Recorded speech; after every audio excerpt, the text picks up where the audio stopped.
Dragonsong by Anne McCaffrey, Chapter 2, Part 3. As the winter spun itself out, Manali found that her sense of loss when she thought of Pederin deepened. He'd been the only person in Seahold who had ever encouraged her in anything, and most especially in the one thing she was now forbidden to do. Melodies didn't stop growing in her mind and tapping at fingers just because they're forbidden, and Manali didn't stop composing them, which she felt was not precisely disobeying. What seemed to worry Giannis and Mavi most, Manali reasoned to herself, was the fact that the children, whom she was supposed to teach only proper ballads and sagas, might think Manali's tunes were Harper-crafted. If her tunes were that good in her parents' ears, what was the harm of them? Basically, they didn't want her to play her songs aloud when they would be heard and perhaps repeated at awkward times. Manali could, therefore, see no harm in writing down new tunes. She played them softly in the empty little hall when the children had left, before she began her afternoon chores, carefully hiding her notations among the Harper records in the rack of the hall. Safe enough, for no one but herself, till the new Harper came, would discover them there. This mild deviation from the absolute obedience to her father's restriction about tuning did much to ease Manali's growing frustration and loneliness. What Manali didn't realize was that her mother had been watching her closely, having recognized the signs of rebellion in her. Mavi didn't want the hold to be disgraced in any way, and she feared that Manali, her head turned by Pederin's marked favor, was not mature enough to discipline herself. Sela had warned her mother that Manali was getting out of hand. Mavi had put some of that tale down to sisterly envy, but when Sela had told Mavi that Manali had actually started to teach another how to play an instrument, Mavi had been obliged to intervene. Let Giannis get one whisper of Manali's disobedience, there would be real trouble in the hold for the girl. Spring was coming, and with spring, the quieter seas. Perhaps the new Harper would arrive soon. And then spring did come, a first glorious day. The sweet scents of sea-beach plum and marshberry filled the seaward breezes and came through the open shutters of the little hall. The children were singing loudly, as if shouting got them through learning faster.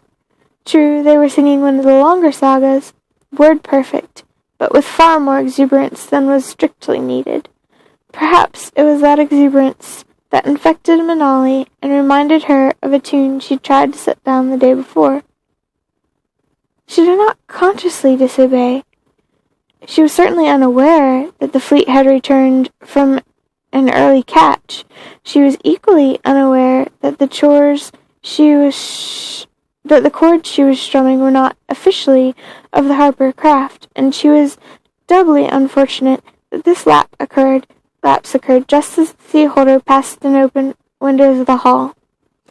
He was in the little hall almost at once, summarily dismissing the youngsters to help unload the heavy catch. Then he silently, which made the anticipation of the punishment worse, removed his wide belt, signaled to Manali to raise her tunic over her head, and to bend over the high Harper's stool. When he had finished, she'd fallen to her knees on the hard stone flags, biting her lips to keep back the sobs. He'd never beaten her so hard before. The blood was roaring in her ears so fiercely she didn't hear Giannis leave the little hall.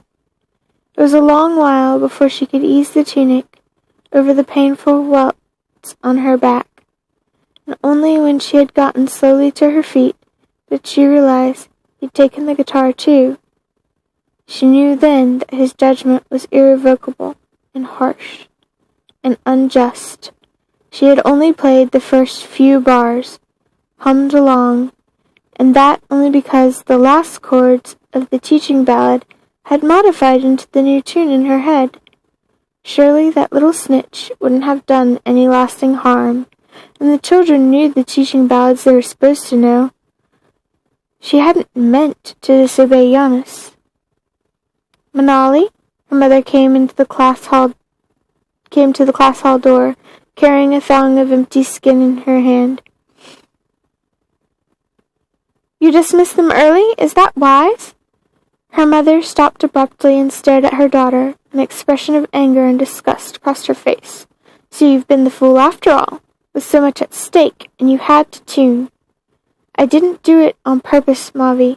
The song just came into my mind, and I played no more than a measure." There wasn't any point in trying to justify the incident to her mother. Not now. The desolation Manali had felt when she realized her father had taken the guitar intensified in the face of her mother's cold displeasure. "Take the sack. We need fresh greens," Mavi said in an expressionless voice, "and any of the yellow-veined grass that might be up. There should be some." Resignedly, Manali took the sack and without thinking looped the thong over her shoulder. She caught her breath as the unwieldy sack banged against her scored back. Before Manali could avoid it, her mother had flipped up the loose tunic. She gave an inarticulate exclamation. "You'll need numbweed on some of those." Manali pulled away. "What's the good of a beating, then, if it's numbed at first chance?" And she dashed out of the hall.